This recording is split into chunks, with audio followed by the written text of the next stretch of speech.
Ram Radhe Radhe friend.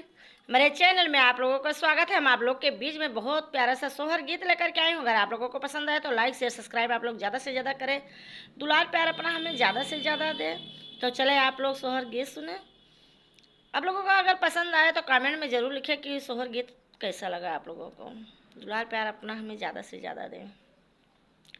अरे रानी जे राजा बोलावेली जंग बैठावेली हो। रानी जे राजा बोलावेली जंग बैठावेली हो।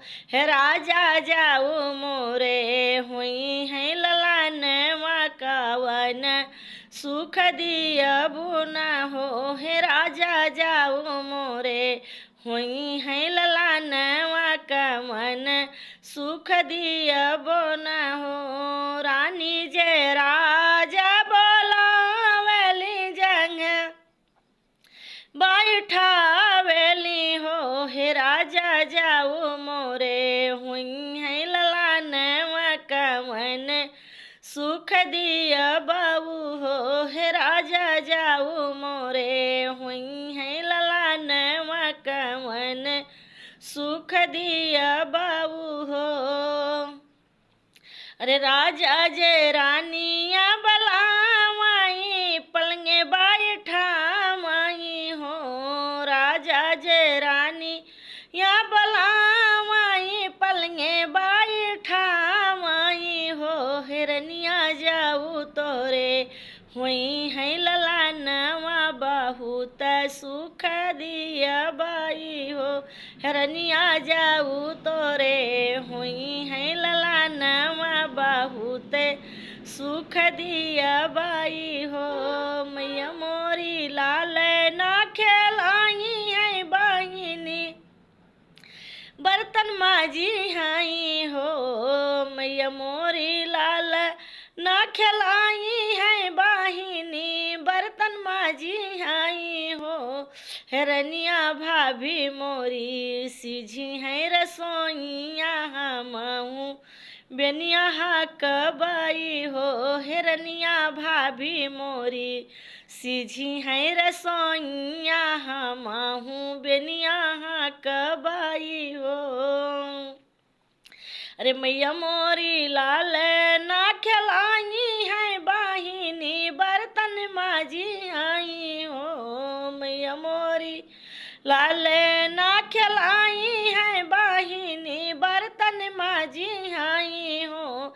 हिरनिया भाभी मोरी सीझी है रसोईया हमहूँ बेनिया कबाई हो। हिरनिया भाभी मोरी सीझी है रसोईया हमहूँ बेनिया कबाई हो।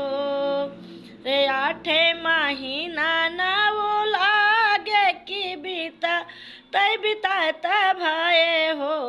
आठे महीना ना वो लागे कि बीता तय बिताता बीते हो। हिलल ना होई गैले ललना अंगनवा बजन लागे बाजन हो। हिलल ना होई गैले ललना अंगनवा बजन लागे बाजन हो। अरे अंगना में गावेली गोतिनिया दुआरे बाजन बाजई हो। अंगना में गावे ली गोतिनिया दुआरे बाजन बाजई हो। हिनन दिलाई आओ भैया अपन बलाई मांगनवा हमारा पूरा करे हो।